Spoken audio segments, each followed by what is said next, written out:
precizinio šaudymo sporto 24 metų pasaulio čempionato Lietuvos rinktinės rėmėjai. Baltic Shooter – ginklų priedų ir ekipuotės parduotuvė.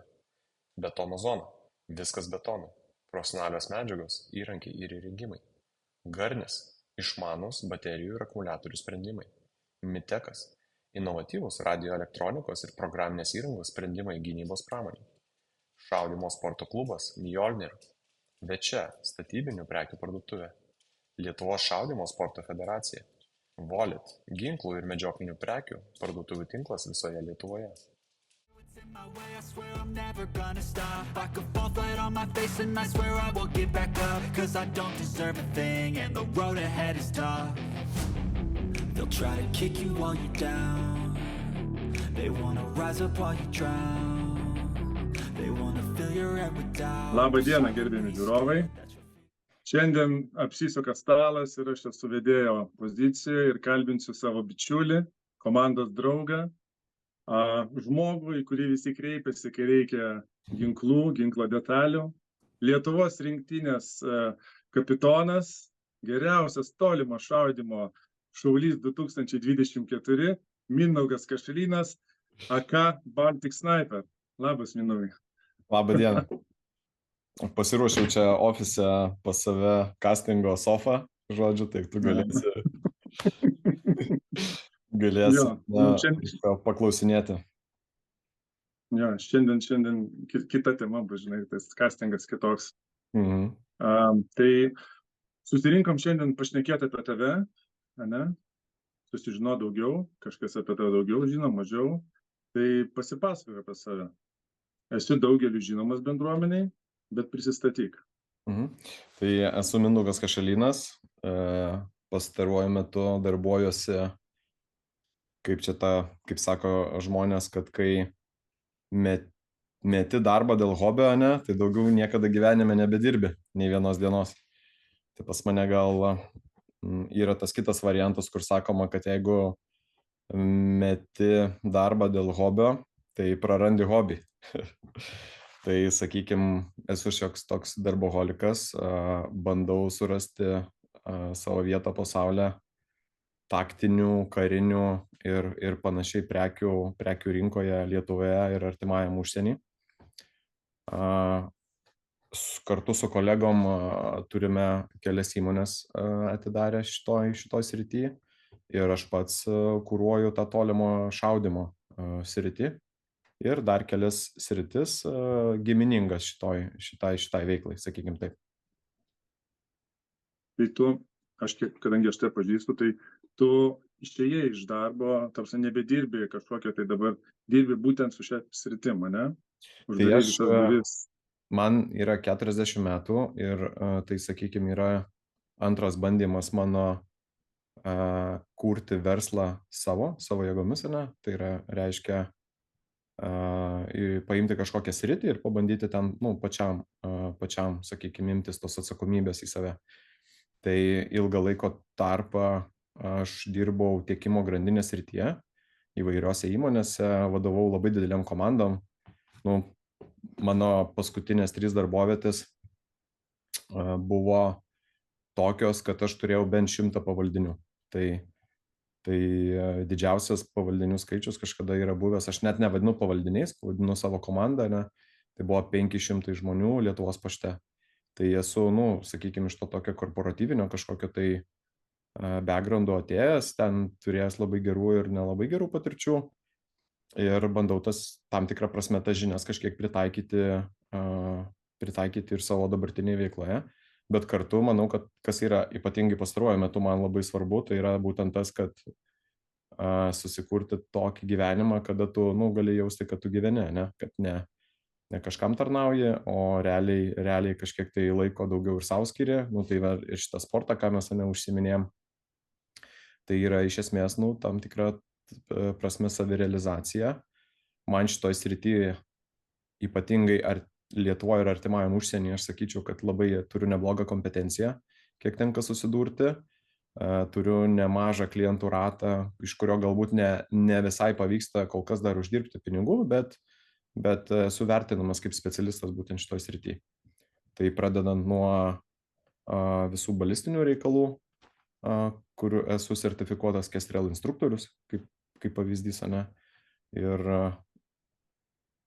labai nemažą mano dalį veiklos užima mokymas įvairių padalinių ir įvairių komandų, ane, kaip naudotis įvairia įranga, sakykim taip.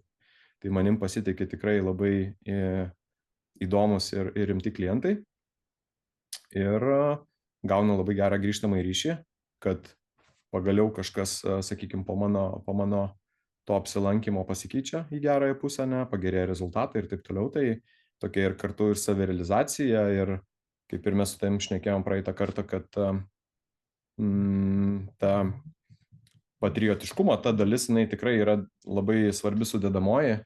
Ir aš apie tai dar galėsiu gal ir biškį vėliau papasakoti, ne nuo ko viskas prasidėjo, bet man tai labai labai tokį, kaip čia pasakyti, geras jausmas yra, ne? Kai kažkurioje srityje tau sekasi, kai tu gali perteikti tą informaciją, žinias, produktus, paslaugas ir taip toliau vadinamai rinkai, ne?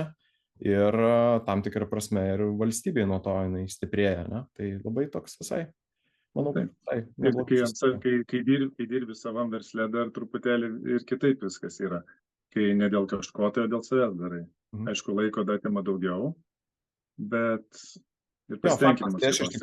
Aš iš tikrųjų pasitraukiau iš samdomo, taip įvardinkim, samdomų darbų, dėl to, kad buvau perdegęs iš esmės. Tai vėlgi noras padaryti labai daug vienu metu, jisai įvarė į tokį, pakankamai rimtą perdegimą.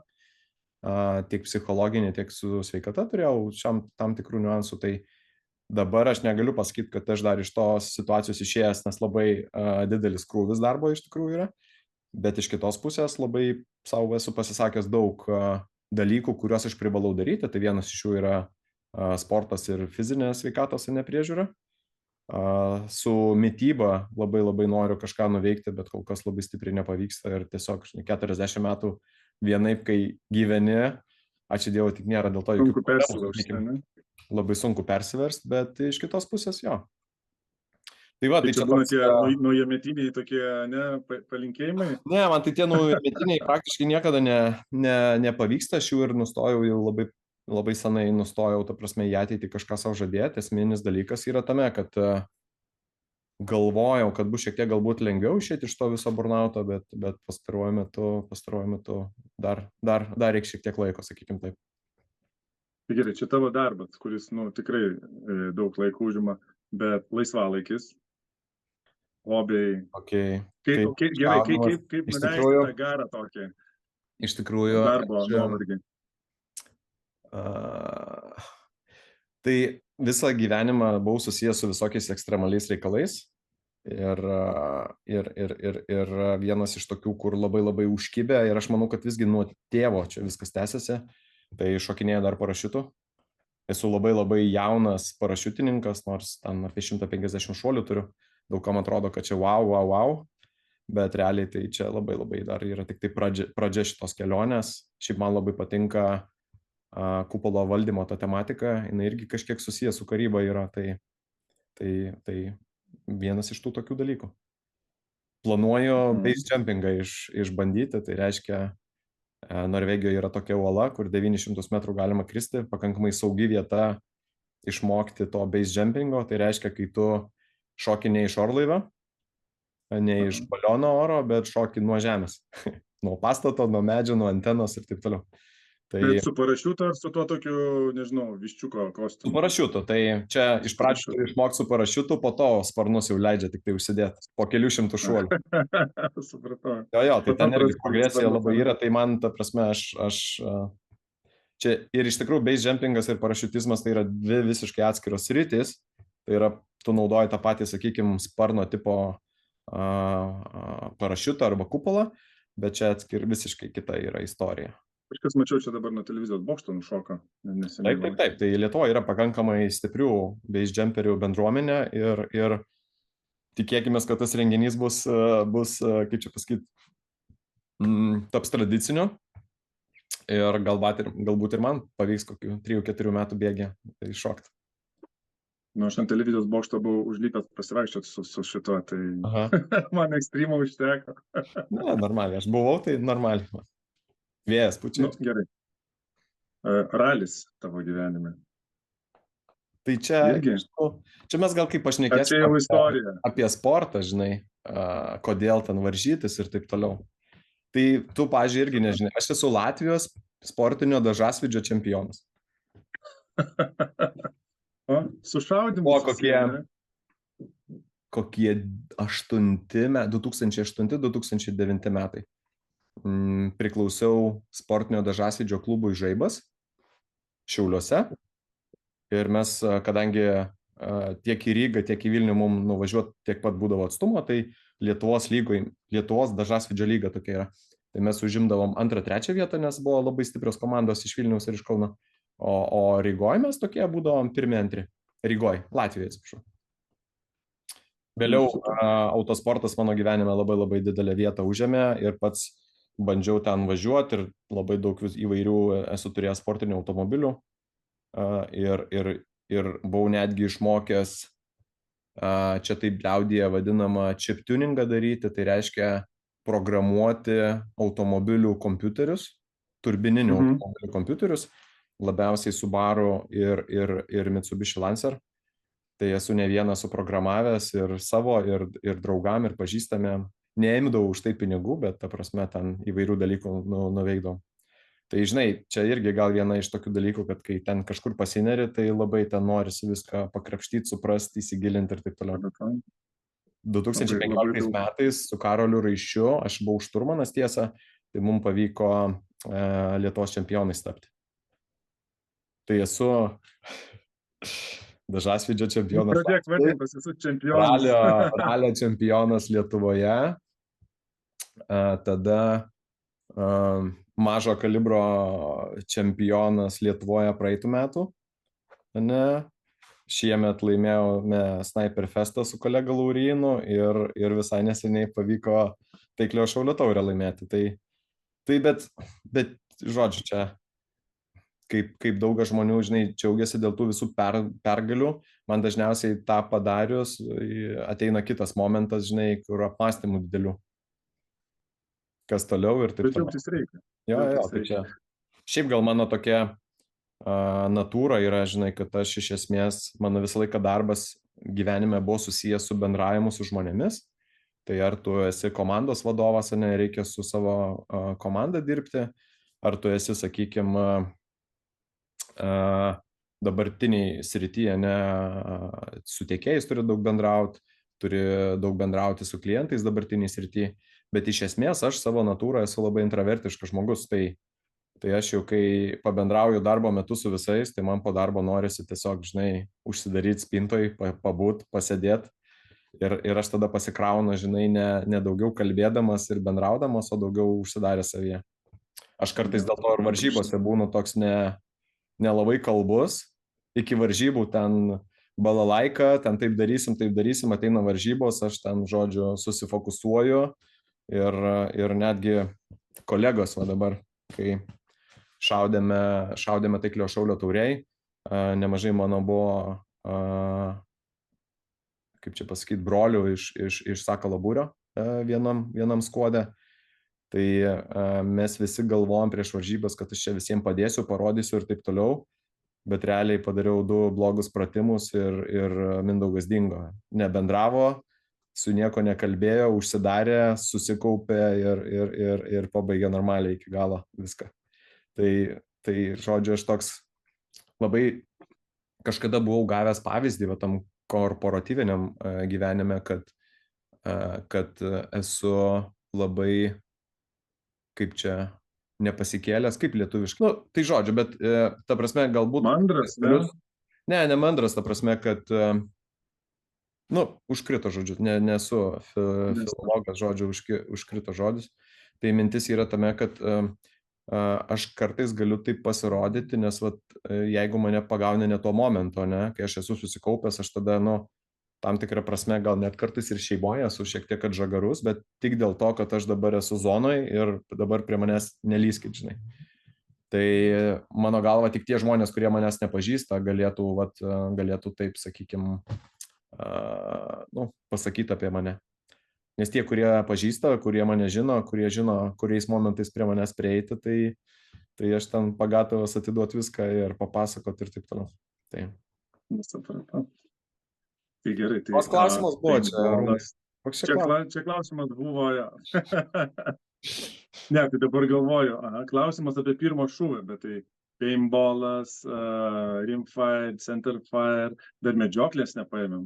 Tai dabar apie pirmą šūvį, bet tai gal pradėkim apie tolimą šaudimą daugiau, tai apie precizinis tolimą šaudimas.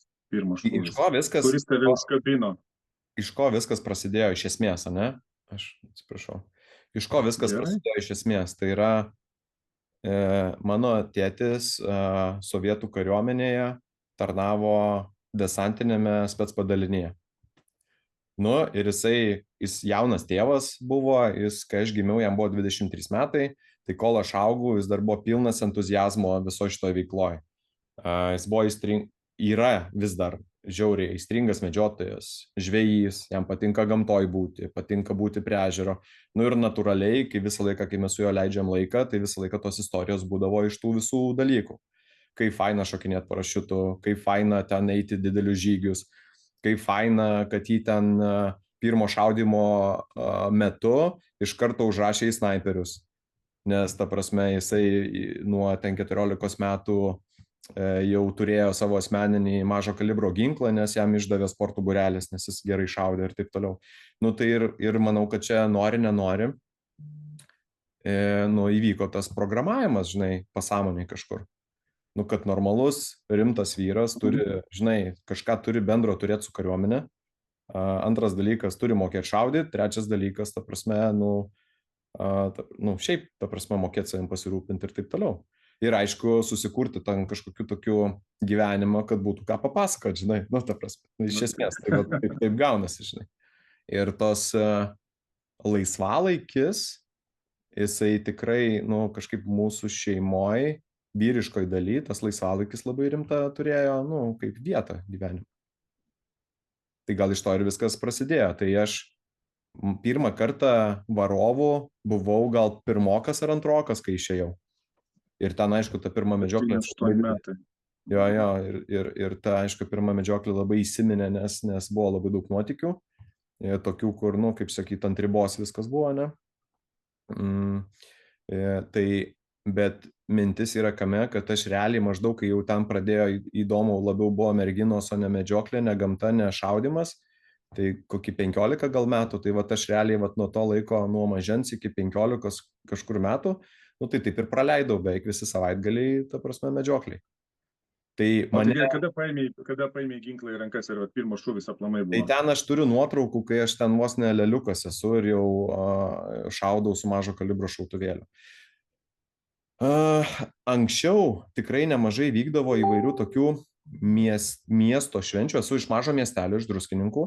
Ir kadangi tėtis buvo ir medžiotojas, jaunystėje sportavo ten šaudimą, taip toliau, tai būdavo kažkokie renginiai, kur vos net su šeima galėdavai ateiti ir, pavyzdžiui, dalyvauti varžybėlės. Tai aš ten tų tokių nuotraukų turiu, kaip aš ten kažkokioje mokykloje Rusy guliu ant čiužinio, mama šaudo su mažo kalibro šautuvu, o aš ten, žodžiu, ta prasme, ten leidžiu kažką jo tokio. Tai ten mano tie pirmieji šūviai, jie dar buvo matyti, ta prasme, tiesiog. Aš savo atsimenu pirmą labai gerai šūvį su medžiokliniu šautuvu, kai jau pats šovau. Tai buvo kokie, 5-6 metai. Ta prasme, jau kai nieks nelaikė to šautuvų. Tai ten buvo, įspūdingai, ta prasme. O su mažo kalibro, aš, ta prasme, orinukai, mažo kalibro šautuvai, jie, ta prasme, tiesiog, ten nuo mažens. Su laikas šalia. Jo. Tai aš netgi, ta prasme, iš pradžių medžiotojus dažniausiai užkabina ta gamta, ne? O mane labiausiai užkabindavo taip, kad mes turėdom tokį susitarimą su tėčiu, žinai, kad tėtis turėjo tik lygiavamzdį šautuvą, ta prasme, tokį, kaip savo, ne? Tai susidarimas būdavo toks, kad jisai duos man medžioklę iššauti. Ir čia buvo esminis dalykas, ta prasme. Dėl to aš varydavau į tais varovais būtų. Tai, žodžiu, ten medžioklės gale, ar kartais ten įvairiai per pietus, ten, žinai, pasivesdavo į šalį ir duodavo iššauti ten į kažkokį kelmą ar panašiai. Tai va čia va būdavo tokie va mano atlygiai, žinai, už tą varovavimą. Pirmosios Pirmą treniruotės varovą. šaudė. Po to jau man buvo labai tokia mistika, tai tie kaip pirmieji karabinai. Čia tokia, reiktų biškai žinoti tą, kaip čia pasakyti, medžioklės istoriją. Tai anksčiau praktiškai 80-90% medžiotojų turėdavo tik lygiavamzdžius ginklus. O karabinus turėdavo tie vadinami selekcininkai. Mes kai dabar laikėm medžiotojų pažymėjimą, tai mes gavom iš karto visus leidimus, kas anksčiau buvo ne taip. Turėdavai ten kelis metus pabūti paprastų medžiotojų, išlaikyti egzaminus, gaudavai selekcininko pažymėjimą ir tik tada gaudavai leidimą įsigysti graižtinį ginklą. Nesvarbu, ar tai melkaškė, ta vadinama mažo kalibro, ar centrinio skilimo. Kažkaip buvo taip. Tai, pavyzdžiui, mano tėtis ilgai labai neturėjo graižtinio, tai aš jau po to kaldavau ten tokią sąlygą, kad ten tas tėčio draugas turi man duoti iššauti su graižtviniu šautuvu, kitaip aš tada nevažiuosiu. Va tai va, žinai. Tokia buvo. Tai aš, kadangi tiek laiko daug praleidau įvairiuose medžioklėse visą savo jaunystę, tai kai sakykime, ten pradėjau jau link studijų mano ėjo amžius, ten kaip paauglystė buvo, tai man tas buvo šiek tiek numetęs buvau visus šitos reikalus, bet ta tokia, nežinau, aistra, meilė, ar kaip čia pavadinti, hobis, susidomėjimas ginklais, jisai liko nuo mažens. Ir tas irgi atėjo, kad aš kažkaip visą laiką, jeigu aš pradedu kažko domėtis, tai aš įsigilinu, ta prasme, iki negaliu. Tai aš irgi kokių 10 metų, gal 12 metų, tiksliai neatsimenu, Druskininkuose buvo suformuota Šaulių sąjungos skyrius. Kažkaip pasklido po mokyklą, kad čia va toks atsiranda jaunieji šauliai tokie. Ir mes iš karto ten tokia grupė, žodžiu, žmonių, vaikų. Ten įstojom, ten pradėjom žygiuoti, taip toliau, ta prasme, užsiminėta jaunųjų šaulių veikla. Ir kas irgi buvo įdomus, toks iš tikrųjų yra, sakyčiau, gal pirmoji rinktiniai legenda, toks Tomas Žalnierius. Tai jie važinėdavo Alytaus čia. Tai jie važinėdavo po tos mažesnius miestelius ir bandydavo to tokio, šiek tiek įpūstą, ne, ten vadovybė rinktinės atvažiuoja į mažą miestelį ir bandydavo įpūsti šitą. Tai jis kažkada, kai atvažiavo ten su rinktinės vadu, jie skaitė paskaitą apie ginklus. Maždaug mum čia iš kaimelio skaitė paskaitą apie ginklus. Ir tu įsivaizduok, ten susirinkę yra suaugę šauliai, jaunieji šauliai. Ir tas Tomas, čia jis irgi ten Seimo gynėjas ir taip toliau, ginklų daug prikaupęs. Žodžiu, toks tikrai, manau, kad netgi Google dar galima apie jį būtų nemažai informacijos surasti. Ir Trimitė labai daug rašydavo straipsnių, čia tais anais laikais. Tai jis kažkada atvažiavo, skaitė tą paskaitą. Ir mes ten tokie buvom nelabai gerai besimokantys žmonės, iš esmės, vaikai, tai mes visą laiką galiorkoj būdavom, ne? Ir jis ten skaito paskaitą ir sako, kokį nors klausimą užduoda apie ginklus. Ir aš taip tinkšt, į visus klausimus, žodžiu, žinau atsakymą. Tas sako, kas tu toks, sako, iš kur tu čia tai viską žinai? Sakau, ką žinau, sakau. Tėvas, sakau, desantininkų buvo, tai viską išmokė, žinai. Tai važiuoju. Tai tada gavosi, kad jie ten, žodžiu, mes su tuo Tomu labai susibendravom, tai jis, žiauriai daug mane išmokino apie tos ypatingai tuos pirmo, antro pasaulinio ginklus. Jis juos beveik visus turėjo deaktyvuotus, tauriuomenį, turėjo ką parodyti rankose, turėjo nerealų nuotraukų albumą, kur jisai pats įsivaizduok, tais, čia kokie 98 gal, sunku man pasakyti, kokie 95 gal, kažkas va tokio, 95, 96, 97 metai, ir jisai rodo nuotraukas, kur jisai su visais tais ginklais turi nuotrauką, žinai. Tai kažkoks buvo, kažkoks kosmosas. Tai va ta visa tokia kablys apie ginklus, va jis iš ten, ko gero, ir atėjęs ir liko. Tada, žinai, buvo gyvenimas, visko ten įvyko, įvairių dalykų, universitetas, ten santuoka, taip toliau. Ir kai tik tai pradėjo atsiradinėti galimybės kažką daryti su ginklais, aš jau juos ir pradėjau, kaip sakyt, daryti kažką su ginklais. Super istorija, tai čia. Aišku, visi snipingas visą laiką būdavo kažkur šalia ir kai jau ten užsikabinau, tai užsikabinau normaliai. Tai gerai, bet tai vis tiek dabar medžioklė yra medžioklė. Kas medžioklė yra? 200-300 metrų, ane? O tolimas šaudimas. Lietuvoje. Karabinas, graižtvas. Galvoju, kaip čia dabar iš kurios pusės atėjai. Pas tave tas gal pirmas šūvis nėra tas Jis yra tokio kokia. lietuviško Tai tokio mane ginklais, simbolikos. aš kažkada dar buvau labai susidomėjęs fotografiją. Ir dėl ko aš pradėjau autosporte važiuoti, tai dėl to, kad aš iš pradžių pradėjau fotografuoti autosportą. Fotografuodamas tu turi nuotraukų, kai tu turi nuotraukų, labai esi populiarus tarp sportininkų. Nes visi nori rėmėjami, įsidėti taip toliau. Taip atsirado pažinčių ratas, taip pradėjau norėti važiuoti, taip susipažinau su vairuotojais, kurie mane priėmė ir taip pradėjau važiuoti. Tai tam tikrą prasme aš irgi vis skaitydavau ten Ipsiko berods puslapyje būdavo tokia snaiperių skyrelis ir būdavo organizuojamos tokios labai ilgai organizuojamos snaiperių diena, berods varžybos Lietuvoje, Rimondo, ir aš kažkada buvau į tas varžybas nuvažiavęs su fotoaparatu, pafotografuoti ir taip toliau. Dar kažkur turiu nuotraukų albumą iš tų varžybų. Tai man toks pirmas ten užsikabino ir aš tada kažkaip pradėjau praktinio šaudimo toj bendruomeniai dalyvauti. Įsigijau iš pradžių pistoletą, pasivažinėjau po varžybas, praėjau ten Šaulių sąjungoje visus kursus pistoleto, ten 1, 2, 3, 4, 5. Jau dabar neatsimenu. 5, man atrodo. 5. Tada ten karabino praėjau kursus, tada ant karabino dar ilgai neturėjau pinigų, tai su pistoletu pasivažinėjau, tada sutaupiau karabinui, tada nusipirkau karabiną 16 colių ilgio AR-15 ir man būdavo tas vienas neatsakytas klausimas, tai aš visgi galiu šaudyti su snaiperiniu ar ne, ar man patiks ar nepatiks.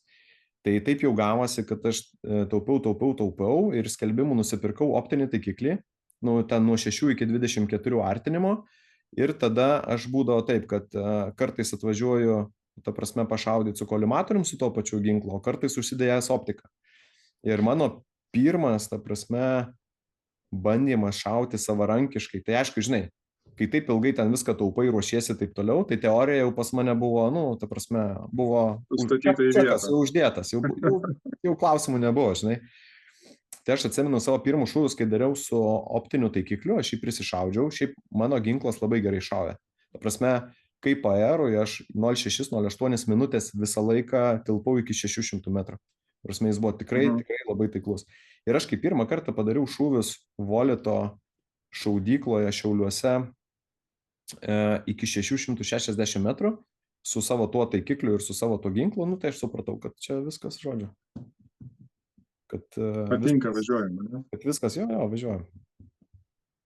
Ir tada kas gavos, tada aš ten nusibodo optiką tą nuiminėti, tai nusipirkau dar vieną AR 10 colių, kadangi ten ir koviniai šauliai jau prasidėjo, taip toliau man reikėjo ginklo tokio miesto mūšiui, sakykim, tai aš nusipirkau dar vieną AR, ten tuos visus redotus perdėjau ant jo ir pasilikau tą ilgąjį ginklą pasilikau jau tam snaiperiavimui vadinam. Tada vėlgi... Tai ten buvo 308? Ne, čia buvo 556. 556 pusautomatis, esu netgi F klasės varžybose su juo dalyvavęs ir nebuvau paskutinis. 660 metrų taikiniai man būdavo, ta prasme, visiškai normaliai. Ten, atsimenu, berods anksčiau 15 šūvių reikėdavo daryti, tai 14 šūvių būdavo tam visam, taškuose. Tai ten labai daug ką būdavo stebinau aš ten su savo tais pasirodymais.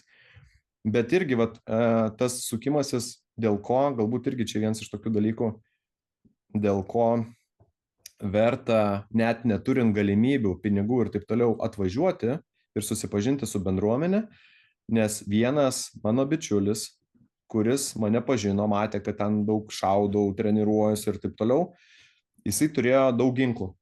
Ir sako, žiūrėk, aš nenaudoju šitos tikos. Ir jis man tiesiog paėmė ir metam laiko davė savo tiką. Perrašė. Nuvažiavau į Kauną, persirašiau už ten 20 ar 30 eurų tiką ir metus laiko su ją šaudžiau.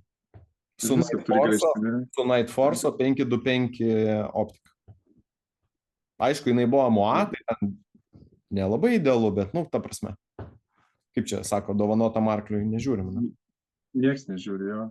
Tai va. Ne, tai jo, labai faina Toj istorija. vietoj- Tai šitą istoriją labai gerai parodo jo, kad atvažiuok, pasižiūrėk, kalbėk, žiūrėk ir gal tavo šansas kažkoks. Ir aš pradėjau šaudyti.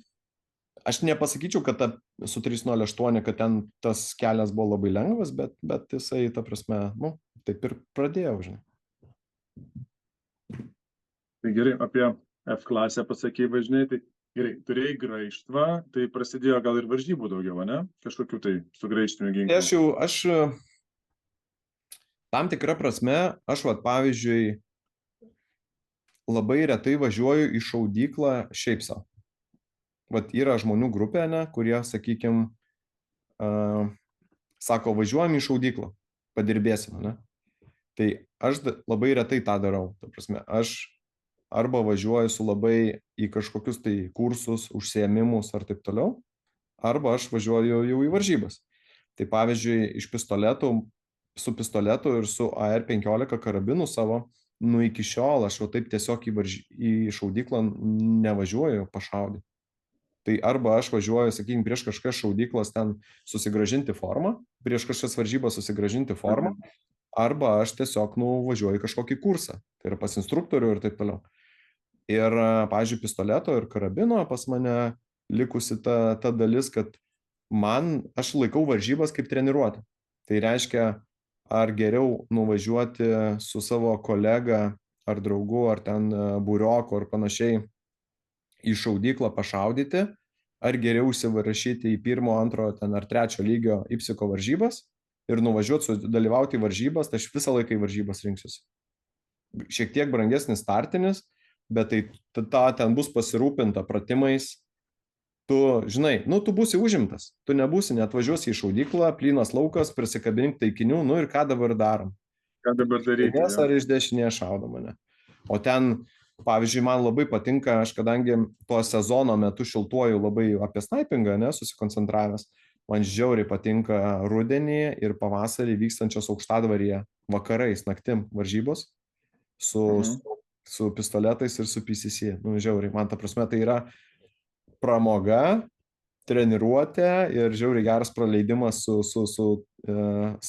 savo artima aplinka žmonių, kuriem irgi labiau patinka ginklai ir tokias nestandartinės išvykos. Tai man čia yra pats geriausias laisvalaikio praleidimas. Ir kartu tu susigražini tos visus įgūdžius, žinai. Tai kas liečia ten snaipingą, biškai kitaip viskas yra, žinai. Bet man kažkaip tas varžymasis ir jeigu yra galimybė, tu turi laiko, yra galimybė ir organizuojamos yra varžybos, tai visą laiką važiuodavau.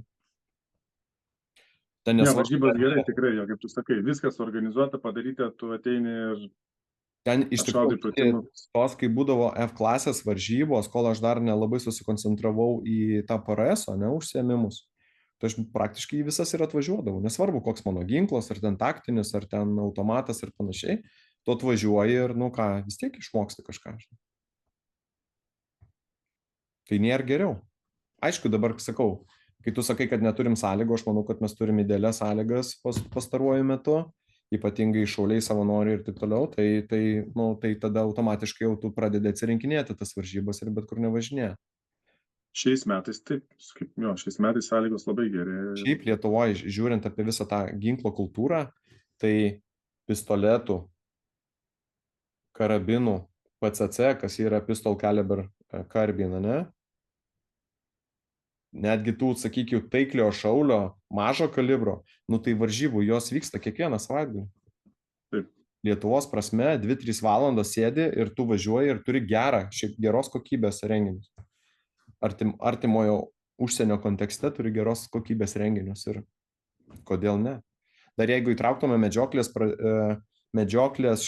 varžybas ir lėkštučių varžybas, tai realiai kokios 2-3 varžybos kiekvieną savaitgalį Lietuvoje vyksta įvairaus lygio. Tai, why not? Noras ir laikas ir pinigai, ne? Taip, ne, tai vienareiškiškai, aišku, atsirinkti reikia, žinai, bet čia esmė yra, manau. Gerai, pašnekėkim dabar truputėlį, pereikim prie PRS-o, ne? Taip. Kodėl mes čia esam? PRS-o tavo varžybos. Įsimintiniausios, ne? Varžybų tu daug apvažiavęs esi. Ruošiausi šitam klausimui ir ko gero, gal irgi aš noriu perteikti šiek tiek ir savo požiūrį į viską. Didelė dalis Lietuvos tolimo šaudimo bendruomenės tą patirtį, informaciją, metodus, būdus, varžybų organizavimo ir taip toliau reikalus gerai, ne vis dar, bet dar visai neseniai semdavosi iš rytų pusės. Tai reiškia rusų YouTube'ai, ukrainiečių YouTube'ai, šiaip Ukraina iki karo tikrai turėjo pakankamai stiprų tą judėjimą sportinio šaudimo įvairiuose pusėse, tiek F-klasėje, tiek long range, taip toliau, tiek PRS tam pačiam. Bet mane visą laiką aš turėjau per kitas savo patirtis, ir kad reikia žiūrėti ten, kur šaknys viso šito reikalo yra. Iš ko atsirado. Ir kai pradėjau domėtis ir tuo ilguoju šaudimu, tolimuoju šaudimu ir taip toliau, aš supratau, kad realiai vakaruose yra viskas slypi. Visos paslaptys ir visi atsakymai į klausimus yra ne rytuose, ne Lietuvoje, ne pas senus ekspertus, Lietuvos ten snaipingo ar šaudimo taip toliau, o viskas yra vakaruose. Ir mano pirmoji išvyka į užsienį, į sakykime, vakarus, aš Lenkijos net neskaičiuoju, bet į vakarus buvo PRS/snaipingo kursas UK, į kurį aš pamačiau, kad paskelbė maždaug pusę metų prieš, kad atvažiuoja toks Scottas Satterley. Tai Scott Satterley tuo metu tai buvo, PRS legenda. Tai Night Force'o remiamas šaulys, organizuojo, jis ir man atrodo buvo ten pirmas ar antras PRS finaliai, ten kokiais 18 gal metais, kažkas tokio. Ta prasme, tai vienas iš tų mohikanų, vienas iš tų visiškų žvaigždžių tuo metu, ta prasme, PRS, kad jis atvažiuoja į Jungtinę valstiją, ten Velse, man atrodo, buvo viskas. Ir kad dėstys bus 3 dienų kursas. Tai viskas. Čik. Nereikia skristi per Atlantą, reikia skristi tik tai į UK, UK bilietai pigus. Pavairuoti reikėjo tik tai ten gal 4 valandas į vieną pusę, kitoj pusėje vairų ir tiek. Ir va tada, supranti, aš pamačiau ten 3-4 žmonės, kuriuos buvau matęs tik tai, kaip sakyti, YouTube tam pačiam. Ir netgi ten ir įvyko užuomazgos tos tarptautinės precizinio šaudimo federacijos reikalų, nes buvo susirinkę praktiškai iš visos Europos atstovai. Ta prasme, tokie kaip sakyti, entuziastai. Žmonės, entuziastai, ten iš Prancūzijos, iš UK, iš Švedijos, iš Norvegijos buvo atvažiavę. Buvo dar kažkur ten iš, man atrodo, Belgijos atvažiavę, iš Škotijos, iš Airijos. Ta prasme, visi sulėkė, nes, atvažiuoja rimtas žmogus, ir čia esmė, ko gero, viso šito reikalų, kaip ir daugelie, kad jeigu tu nori greitai progresuoti, reikia labai gerai pasirinkti žmonės ir informaciją, kurią tu naudojasi, Nes jeigu tu klausysi bet ko, aš nenoriu įžeisti tų žmonių, bet pas mus didžiausi ekspertai yra tie, kurie finišuoja galiorkoje. Vat jie tai tikrai visiems moka viską papasakoti. Ir jie tikrai žino, ar dėl vėjo, ar ten dėl temperatūros nepataikė. Ir ten, ir pats, kadangi jau esu vedęs kelis kursus, ta prasme, tai aš labai matosi, kad vieni, ta prasme, nieko nesupranta, bet daug šneka, o tie naujokai labai dažnai ir pasigauna, Tai aš tokį savo užsidėjau, kad reikia gauti tos informacijos.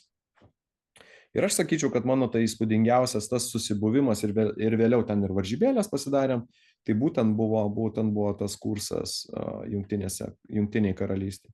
Kas iš to gavosi, ten po 2 metų išvažiavom į Prancūziją, į Prancūzijos finalą, po to po kelių mėnesių išvažiavom į pirmą pasaulio čempionatą, kad ir ko gero pasaulio čempionatas pirmasis buvo toks.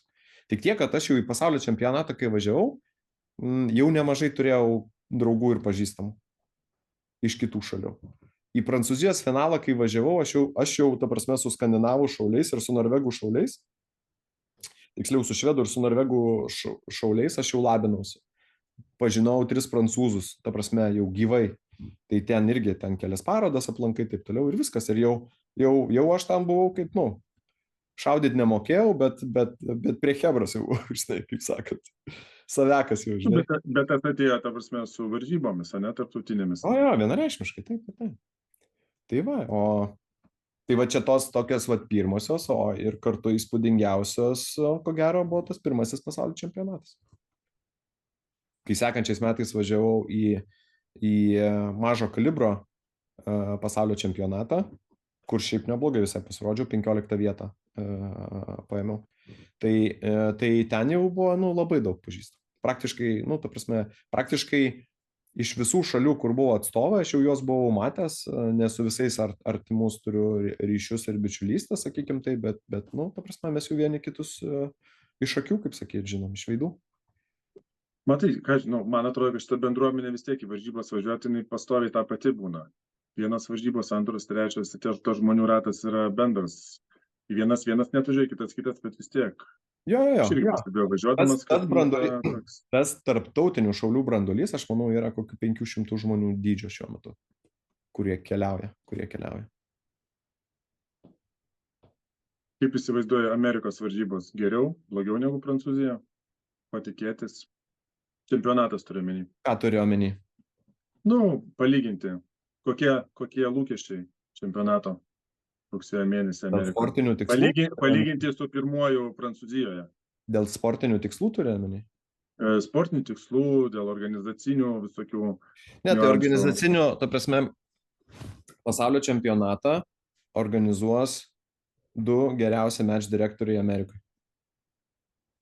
Čia bus turi būti gerai, ne? Šaudykla, Cameo, šiaip visiems rekomenduočiau tiesiog paguglinti ir atsidaryti Cameo Shooting Center puslapį. Ir jūs tiesiog, rūklos visi poligonai su visais savo laukais, pridėk dar ir Pabradę, pridėk ten visas kitas egzistuojančias šaudyklas Lietuvoje, tai bus pusė tik tai to centro. Tai yra, visiškas kosmosas, visiškas rojus, absoliučiai visom šaudymo disciplinom. Tai, ta prasme, lokacija epinė, kalnuota, atstumai dideli, galimybės belenkokios, oro sąlygos neįprastos, 2 geriausi organizatoriai, 207 ar 280 šaulių bus, šaudysim 4 dienas, ta prasme. Yra ką laukti, ne? Jo, ta prasme, tikrai. Tai bus daugam iš mūsų, tai yra ta gyvenimo kelionė, iš mūsų komandos. Ir tikrai važiuoja tie žmonės, kuriems tas šaudimas, ta prasme, yra prie širdies, tai jie pamatys geriausia, ką įmanoma pamatyti pasaulyje, mano supratimu. Kodėl važiuoja į Ameriką? Kas paskatino? Aš esu čia gal irgi tam tikrą prasme, aš mokausi pasisakyti apie pasiekimus, nes tai ir nėra labai lietuviška, lietuviai labiau užsidarę, bet noriu irgi to tokio įpūsti visiems, blecha, mes, ta prasme, mes rimti šauliai šiaip esam, bendrai paėmus pasaulio kontekste.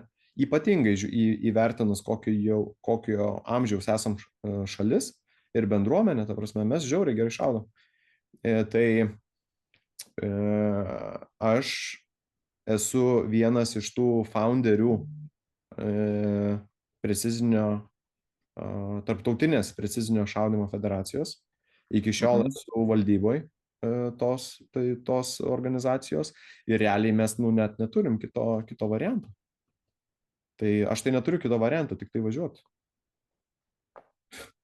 Ir aš realiai, kai buvo balsavimas, šalis turėjo balsuoti ar Pietų Afrikos Respubliką ar Ameriką, balsavau už Pietų Afrikos Respubliką, nes žinau, kad Amerika ar taip važiuosiu, žinai, tai galvoju, geriau iš pradžio į Pietų Afriką, po to į Ameriką. Ai, tau žinai, kad lokacija kažkada vis tiek persikels į Ameriką, ne? Jo, tai čia neturėjo, absoliučiai nėra klausimų. Tai kaip pasiruošimas tavo, pertrauksiu dar vieną dalyką, tai mes dar Šarūnas ir Vygandas gavo atstovavimą Precision Rifle Series, tai to vadinamo PRS. Ką reiškia PRS? Tai yra komercinė lyga tų varžybų organizuojama, jinai išplitus per visą pasaulį ir Lietuvoje teisės buvo perleistos į aktyvų organizatorių, į Šarūno ir Vygando rankas. Tai mes turim galimybę, ta prasme, šį rudenį tiek į mažo kalibro PRS finalą Amerikoje nuvažiuoti, tiek į Centrfire PRS finalą nuvažiuoti. Mažo kalibro lapkritį PRS finalo bus gruodžio pradžioje. Šiaip iš esmės nuvažiavusi į Ameriką, iki gruodžio galo gali ir negrįžti, ne? Kad neskraidyti pirmin atgal. Jo, bet... Tavo pasirašymas šitam čempionatui, kaip jis tai, nes laiko trūkumas yra, kaip tu ruošiesi? Aš šitam čempionatui pradėjau ruoštis iš tikrųjų, galvoju, kaip čia, nuo ko pradėti. Į pirmąjį pasaulio čempionatą aš važiavau su tam neskirtų šautuvų iš vis, ne? Tai buvo, sakykime, kalibras pritaikytas, tačiau visa kita nebuvo pritaikyta. Koks tai ginklas buvo?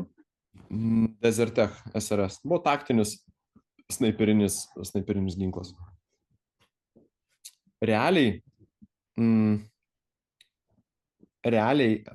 pasaulio čempionato metu aš jau turėjau savo sekantį ginklą, kuris galvojau, kad bus atsakymas į visus klausimus. Aš jau jį buvau užsakęs ir gavęs, bet tiesiog buvo per mažai laiko kažką padaryti ir nuveikti su juo, kad galėčiau aš įvežtis į pasaulio čempionatą į Prancūziją. Tai tada aš jo nenusivežiau, tada pašaudžiau su juo metus laiko ir nusprendžiau, kad visgi tai nėra idealus, nėra topinės komplektacijos daiktas, o kai tu irgi minėjai, kad jeigu tau kels klausimų įranga, tai norisi tuos visus greitai klausimus išsispręsti, kad liktų tik tai klausimai pasižiūrėjus į veidrodį, ne? Ta prasme, arba tu gali šaudyti, arba negali, ne? Tai aš to panašių kelių ir nuėjau ir mano iš esmės pasiruošimas šitam čempionatui prasidėjo iš karto po Prancūzijos. Tai pirmas dalykas, kurį aš savo atsisakiau, tai kad reikia pamatyti, kaip galima daugiau skirtingų lokacijų ir juose pašaudyti. Dėl to, jeigu tu pastebėjai irgi, aš tik tai esu tarptautinės varžybas EMANT, esu buvęs tik tai vienose varžybose toj pačioj lokacijoje 2 kartus. Visą kartą aš sakau, aš jau ten buvęs, man neįdomu. Kitas. Vien tokioje Švedijoje ir Norvegijoje tikrai yra 4-5 lokacijos kiekvienoje šalyje, kurios yra, ta prasme, absoliučiai skiriasi viena nuo kitos. Ir mes ten galim turėti Marijampolės tipo šaudyklą, o galim ir turėti kalnuose šaudyklos su tokiais kampais, dideliais vėjais ir taip toliau.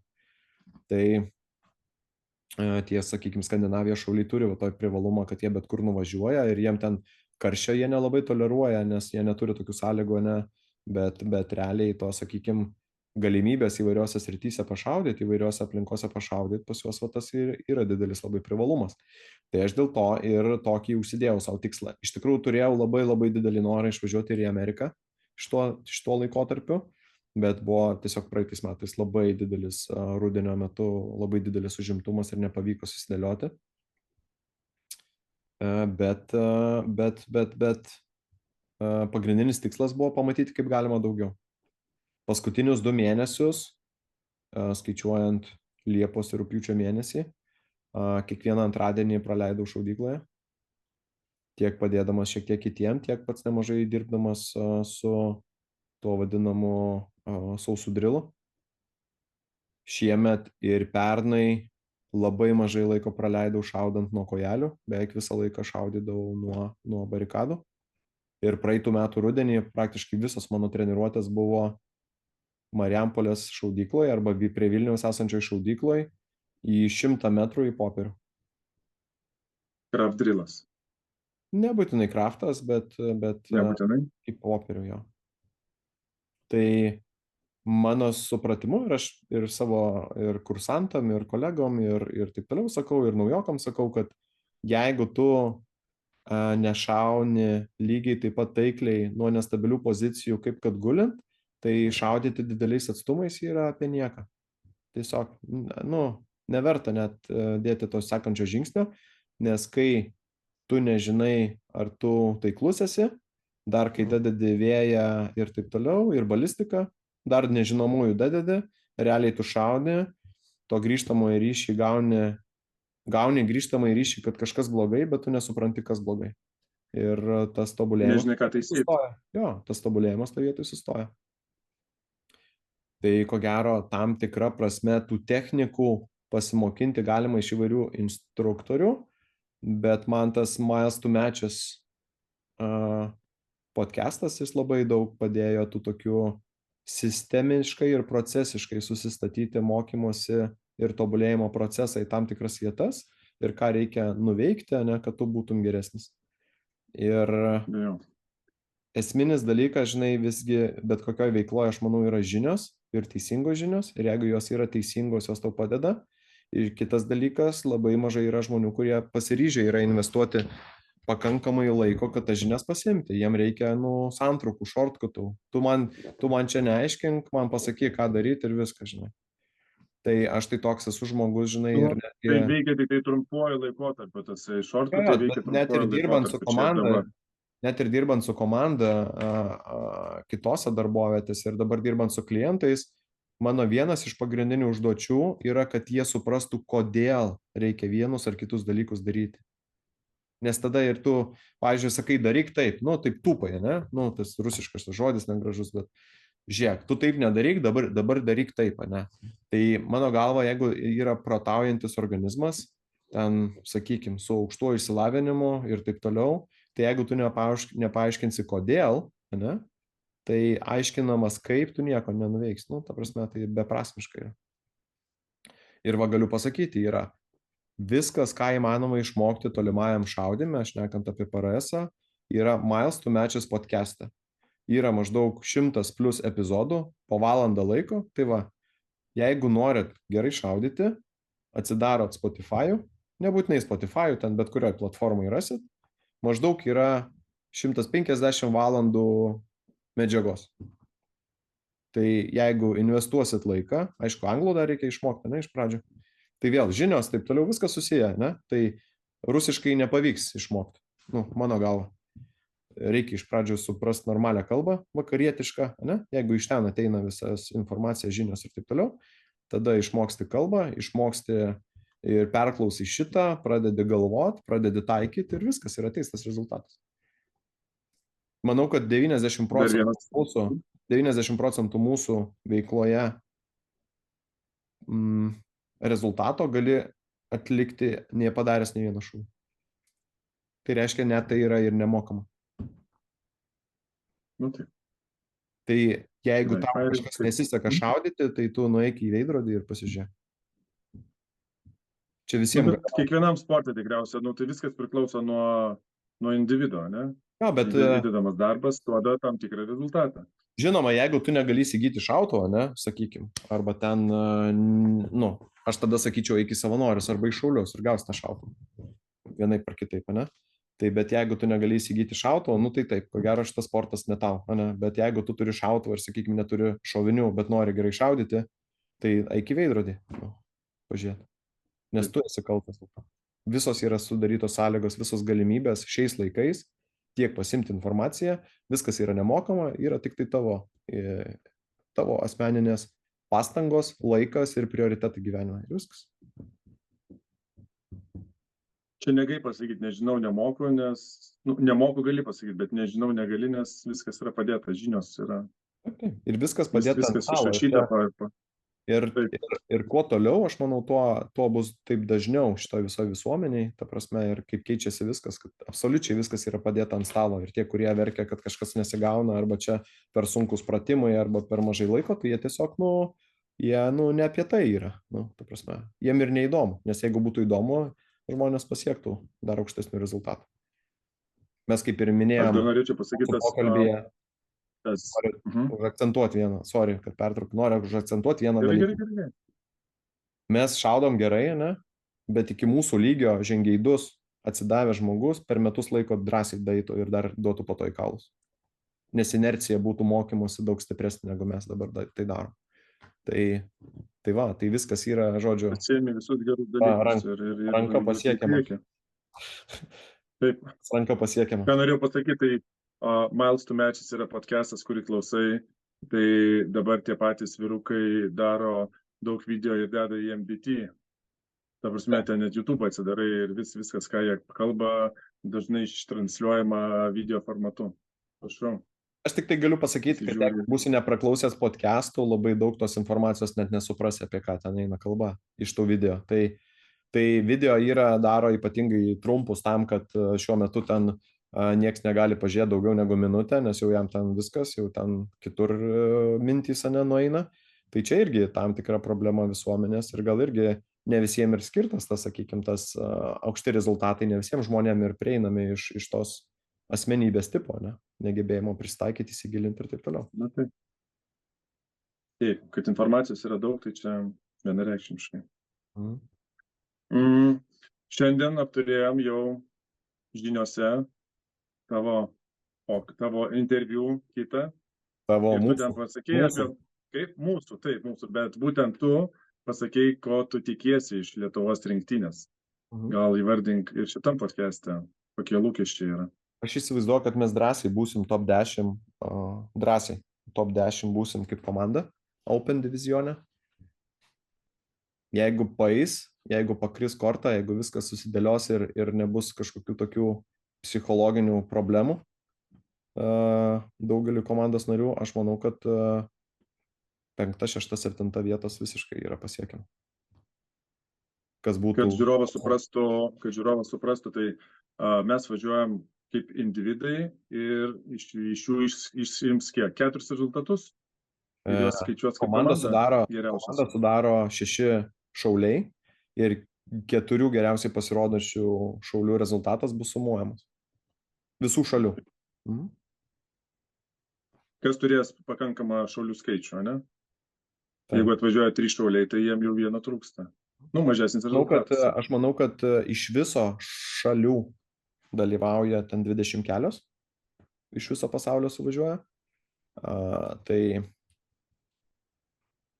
neblogas būtų rezultatas. Labai, labai, labai neblogas rezultatas būtų. Kokį ginklą vežėsi? Kalibras? Papasako, kokį monstrą susidėjęs. Vežuosi ginklą, su kuriuo esu dalyvavęs 3 iki šiol varžybose. Pakankamai šviežias bildas. Kai pas mane žmonės užsakinėja ginklus, labai daug kas nesulaukia, jiem atrodo nesuvokiama, kad specialiai jiems pagamintas ginklas gali užtrukti apie metus, pusmetį, 9 mėnesius tiekimas. Netgi paprastos tikos projektas gali tiek užtrukti, jeigu nori, kad jis būtų gerai padarytas, su meile ir su dideliu tikslumu ir taip toliau. Tai mano pačio ir kartu Vygando ginklas, nes mes vienodus užsisakėm, parinkom jiem vienodus komponentus ir taip toliau, tai mes jų laukiam apie 10 mėnesių. Ir jis visai neseniai atvažiavo, tai pirmose varžybose Vygandas su savo ginklu užėmė 1 vietą, aš užėmiau 2 vietą Lenkijos tam buvo etapas. Tada antrose varžybose su tais ginklais Vygandas su Šarūnu užėmė 3 vietą, aš su Laurynu 1 vietą. Ir taiklio šaulio varžybose su tuo ginklu aš laimėjau, Vygandas užėmė 3 vietą. Tai turiu omeny, kad vertėjo laukti, žinai, tai aš tą ginklą ir vežuosi. Tai bus 4 varžybos tam ginklui. Ir aš tikrai... Prognozuokim atsargiai, ne dabar? Ne. Čia reikia būti šiek tiek, kaip sakyti, realistoje, ne? Aš manau, kad jeigu 2-3 Lietuvos šauliai patektų į 50-tuką, čia būtų labai, labai, labai aukštas rezultatas. Nes reikia nepamiršti, kad į pirmą čempionatą Amerika suformavo beveik pilną komandą, tačiau važiavo tie, kas galėjo važiuoti, o ne tie, kas buvo stipriausi. Šiais metais Amerika išstatė absoliučiai pilną komandą ir jeigu jie būtų galėję, būtų atsiuntę 50 šaulių ir iš jų kokį 40 būtų top 40. Tai reikia tą suprasti, tai ta prasme vien ten top 20 bus vien amerikonai. Tiesiog. Ir mums dar labai labai daug trūksta. Ir trūksta ne ginkluose, ne kalibruose, o trūksta, ta prasme, skillsuose. Ja. Ir tuose skillsuose, kurios nėra taip lengva iš tikrųjų ir išvystyti per trumpą laiko tarpą, sakykim taip. Tai grįžtant prie ginklo, tai yra custom ginklas Impact Precision 737 spyna, Bartleino Stutevilė Precision lizdu padarytas vamzdis, 28 colių, kalibras 6 mm BR, standartinis lizdas, be jokių didelių ten modifikacijų. Važiuojam su Vygandu į Ameriką be kompensatorių, nes ten mūsų laukia kompensatoriai nauji, kur irgi negalima nieko keisti prieš čempionatą, bet mes keičiam, nes tiesiog ten turėtų būti viskas labai gerai. Kaip ir ginklo laukiam, taip ir kompensatoriaus. Dabar taškas. Kompensatorių užsakėm praeitų metų balandį.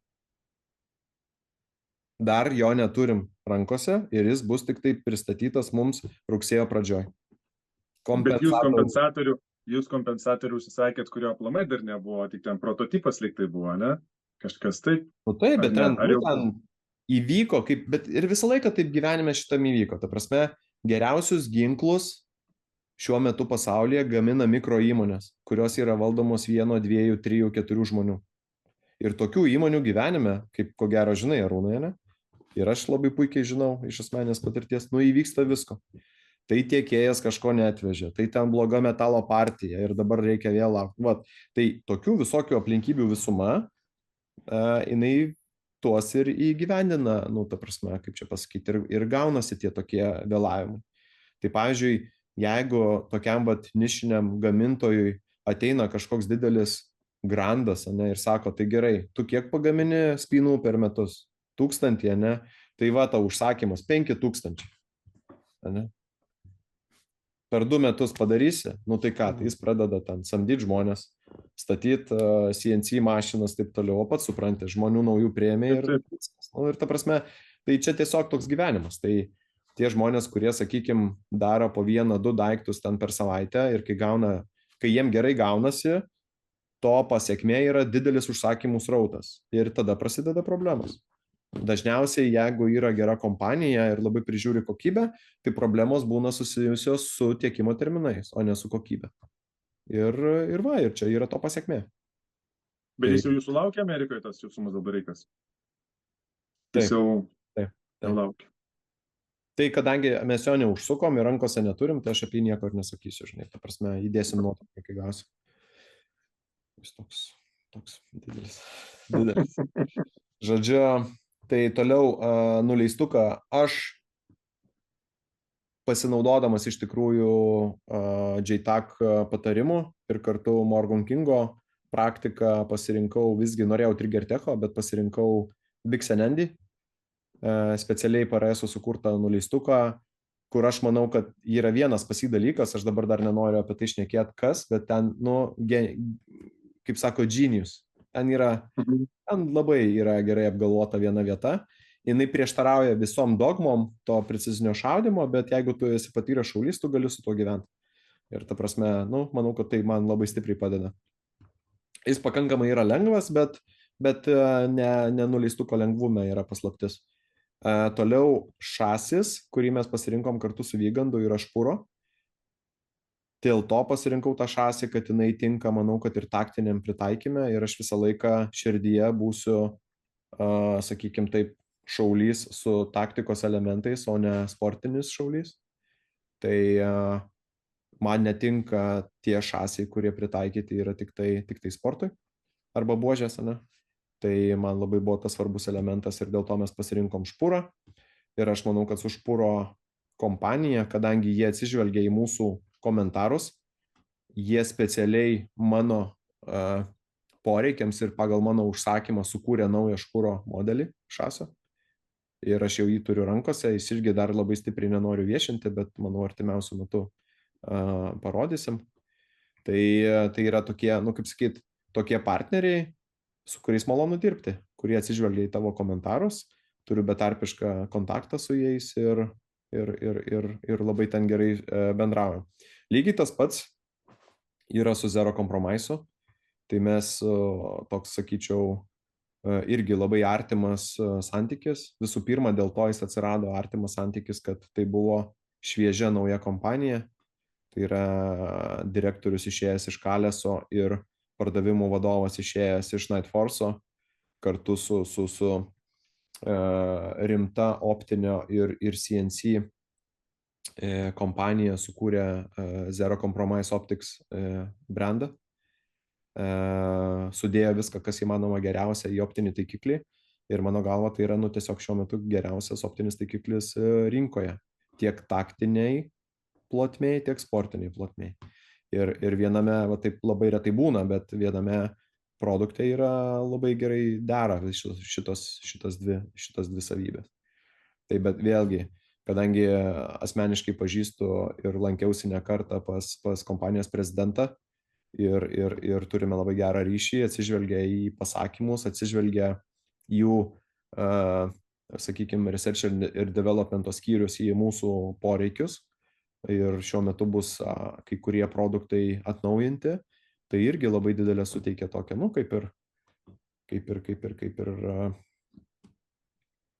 kaip ir motyvacija toliau jais naudotis, ne? Tai mes šiek tiek ten, sakykime, kai susiderinome, kad Vygandas turėtų būti ambasadorius Lietuvoje optinių šitų taikiklių, tai jam vienam pirmųjų Europoje įteikėme 527 modelį su 10 būtent su sportiniu bokšteliu, o aš tuo tarpu įvertinęs įvairias dalykus, pasirinkau nuo 8 iki 40 didinimo optinį taikiklį. Ant optinio taikiklio turiu elektroninį gulščiuką, kuris okuliarę rodo pasvirimą ginklo. Manau, kad čia vienas iš tų tokių game changerių dalykų. Taip pat manau, kad turiu geriausias rinkoje kojeles. Tai yra MDT Skypodo. Jos irgi labai daug padeda, nors daug kas neįvertina to.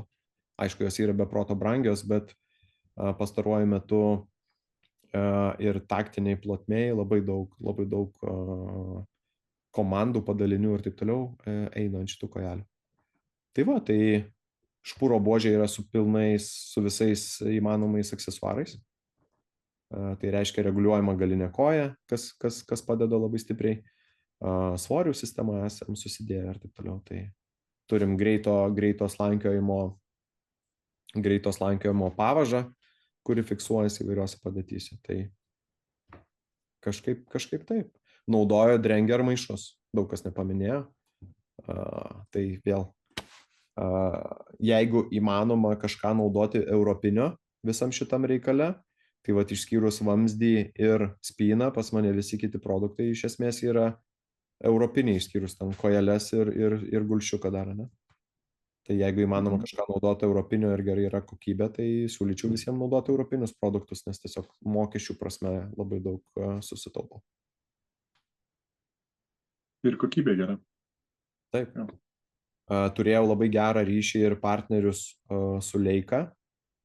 Tai 2 metus šaudžiau su jų 530 optinių taikiklių, tačiau nepasakyčiau, kad santykis blogas, santykis labai geras, tačiau Leica yra vokiečių įmonė su didelė istorija ir bet kokios mūsų pastabos, ne tik mano, iš labai daugelio šaulių PRS bendruomenės, tiek iš Amerikos, tiek iš Europos, tie, kurie turi tiesioginį prieimą prie Leicos R&D skyriaus, bet kokios pastabos, apie kurias mes su jais kalbėjome, ką reikia patobulinti, kaip šitos produktus, kad jie tiktų labiau PRS-ui, tam sportiniam šaudimui, jos liko neišgirstos, nes jiem viskas, kas susijęs su tinkliukais, viskas, kas susijęs su, sakykime, pirmu optiniu planu, jiems atrodo, kad tai yra military, o Leica nuo military labai, labai ribojasi. Tai reiškia, bet kokios pastabos, kurios bet kiek galėjo būti pritaikytos taktiniai aplinkoj, į jas nebuvo atsižvelgta, dėl to po labai ilgų iš tikrųjų to tokio įkalbinėjimo Roberto, tai yra prezidento Zero Compromise Optics, visgi priėmiau sprendimą, kad nuo šių metų pradėsiu šaudyti Zero Compromise. Tai irgi stengiuosi nešokinėti tarp tų, sakykime, tų, kaip čia vadinti, partnerių, rėmėjų ar įrangos, bet labai norisi tą turėti ilgalaikį ir gerą ryšį su gamintojais. Supratau, papasakė jo. Bet tai jo, tai šiaip žiūrovam pasakyti, kad tai yra vieni geriausių produktų rinkoje šiuo metu, iš ko Mindaugas yra pasidaręs savo ginklą. Tai aš kaip ir minėjau, ten tik tai gal panoramai, aš nežinau, gal panoramai idėjas, bet į žinias neįdėja, bet kai buvo klausimas apie įrangą, aš manau, kad lietuviai važiuoja su geriausiai įmanoma įranga šiuo metu rinkoje. Taškas. Nėra apie ką nešnekėti. Ir čia yra... Porą niuansų, kai kurių gal yra, bet ta prasme, jie smulkmenos yra, kas... Bet čia yra kardinalus skirtumas nuo pirmo pasaulio čempionato. Absoliučiai kardinalus skirtumas. Ir į antrą mažo kalibro čempionatą lietuviai irgi važiuos su geriausia įranga pasaulyje. Tai dabar važiuojam geriausią įrangą, prisišnekėję top 10 viskas, tai toks spaudimas. Ja, tai komandai top 10 aš nemanau, kad bus didelis iššūkis, mano galva. Aš taip matau, žinai, bet ten apie kažkokias prizinės vietas asmeniai įskaitoj, tai tiesiog reikia atsipūti. Ne, tai čia reikia suprasti, kad čia dar toli. Amerikiečiai dar lenkiam stipriai. Apie ginklą pasakodamas, apie savo visus priedus ir taip toliau, tai jau minėjai apie kai kurios gamintojus. Papasakok, kas tave remia šitam čempionate, rėmėjai, tavo asmeniniai. Tai jo, tai aš esu, ta prasme, kaip čia pasakyti, labai laimingas, kad man pavyksta kažkiek tai to vadinamo rėmimo arba palaikymo gauti.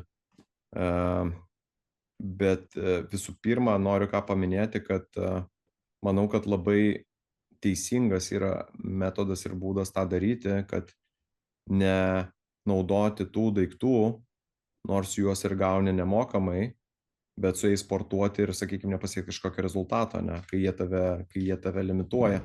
Ir tikrai ne vienas ir ne du yra atvejai šiuo metu ir pasaulyje, ne, kada žmonės pasirenka daiktą tik dėl to, kad gauna už tai pinigus, kad su juo dalyvauja, arba netgi, tai yra, kai kurie netgi pinigus gauna, kad naudoja, pavyzdžiui, tam tikrą optiką, ne? Arba sakykime, gauna kažkokią optiką ar ten ginklą ar kažką nemokamai ir su juo dalyvauja ir tada nepasiekia rezultatų. Tai visų pirma pas mane, žinai, atsirenkant tuos visus komponentus, tai aš žiūriu ne iš tos pusės, ar ten mane remia, o aš žiūriu iš tos pusės, ta prasme, ar tai yra geras daiktas, ar tai yra tinkamas daiktas, ar jis nepaves, ar jis bus patikimas ir taip toliau. Tai kalbant apie savo rėmėjus, tai visų pirma, čia ko gero niekam nepaslaptis, tai tie yra du mūsų brandai, tai Baltic Sniper ir Baltic Shooter, yra, iš esmės mano darbovietės, ne, ir aš čia, dirbu šitą darbą dėl to, kad aš galėčiau šaudyti, ir kartu šaudydamas aš gaunu daug žinių ir taip toliau, tai čia vienas kitą papildo, ne, tai nelabai standartinė galbūt situacija. Bet jeigu negalėčiau šaudyti ir manęs neremtų, tai aš nedirbčiau to darbo, žinai, ta prasme, tai toks gaunasi įdomis tokia situacija. Kitas dalykas, tikrai mus labai palaiko Zero Compromise Optics. Tai Vygandas, manau, kad vienas iš pirmųjų šaulių apskritai pasaulyje, kuris šaudo su nemokama Zero Compromise optika. Zero Compromise už tai nemokėjo, bet Zero Compromise tikrai padėjo Baltic Shooteriui suteikti tą optiką Vygandui. Tai mano žiniomis iki šiol nėra nei vieno šaulio pasaulyje, kuris iš Zero Compromise optika yra nemokėjęs pinigų. Tai tuo tarpu, kai galiu paminėti neblogą optiką taip toliau, bet Leopold, tai tie visi pasaulinės žvaigždės, kurios šaudo su Leopoldo optika, jie gauna pinigus už tai, kad jie su jie šaudytų. Tai ta prasme, va čia yra toks skirtumas, ne, kur tu renkiesi produktą, kad jis būtų geras, o ne kad tau finansiškai apsimoka. Mes mokėjom pilną kainą už savo visas praktiškai šautuvų komponentus. Nieks nebuvo padėta, sakykime, ant stalo nemokamai. Vienintelis dalykas galbūt iš mano pusės, kur labai man visų pirma patinka ir vėliau gavosi partnerystė, tai su Velmetu. Tai aš naudoju nemažai Velmeto rūbų. Taip pat mes padedame audimui vystyti Guard drabužių liniją. Mes, tai sakau, Baltic Shooter kompanija, padeda vystyti šitą taktinių rūbų liniją dėl to, kad mes vystom, jie mums patinka, ne? Nes mes nedarysim, sakykime, nepadėsime daryti blogų rūbų, ne, kurių patys nenešiojam. Tai irgi čia vienas iš mano dalykų, kad man labai dažnai mane pamatysit su Velmeto kelniam ir su audimo lietaus ar elementų apsauga. Taip pat naudoju Velmet taktinį diržą. Tai va, už kelnes ir už diržą esu nemokėjęs, man yra suteikę rėmėjai. Taip pat, kaip minėjau, su Leica turėjau labai glaudų ryšį, tai anksčiau ir su optiniu taikikliu, dabar yra likę tik tai žiūronai ir spoteris, tai aš naudoju Leicos žiūronus ir spoterį. tą stebėjimo vamzdį, sakykim taip. Tai ką, be klausimų, kaip ir Zero Compromise, taip daugelis šaulių per varžybas prieėję prie mano žiūronų. Beje, niekas neklauskit, ar galima pažiūrėti. Ta prasme, čia net negali kilti tokių klausimų. Tai jeigu stovi žiūronai ant trikojo, nukreipti į taikinius, tai ir jeigu jūs pasiekėt, nes aš mėgėjęs pakankamai aukštai juos iškelt, tai tiesiog eikit ir žiūrėkit. Tai labai daug gerų atsiliepimų sulaukiu iš tikrųjų, kas pasižiūri per Leica 10-32 Pro žiūronus, nes jie tikrai rodo įspūdingai. Tai va, čia yra tie dalykai, kuriuos tikrai suteikia rėmėjas. Iš kitos pusės tai yra šiek tiek susiję ir su mūsų komercinė veikla. Tai yra nepaslaptis, kad beveik visus šitos produktus mes patys ir pardavinėjom. Ir jeigu tu reklamuodamas ir pats naudodamas to produkto daugiau parduodi, tai ir kompanija yra suinteresuota šiek tiek tave remti. Tai tam tikra prasme mūsų šitas sportas nelabai, jisai yra lengvai iš jo gauti marketinginį tą grįžtamąjį ryšį. Dėl to tokių tikrų rimtų rėmėjų, finansinių rėmėjų, kurie prisidėtų ten kelionėm į varžybas ir taip toliau, labai sudėtinga, ta prasme, surinkti. Tai nepaslaptis, kad ir mūsų Lietuvos rinktinė važiavimui į pasaulio čempionatą realiai surinko mažesnį biudžetą, negu aš išleidau šiais metais, nors jis nebuvo labai aktyvus. Vien kelionėm, šaudmenim ir taip toliau. Tai tiesiog toks yra, tokia situacija. Nepaminėjau šeimos, iš tikrųjų, tai čia daug taškis žodžių. Aš manau, kad per retai. Kiekvienas komandos narys šitas.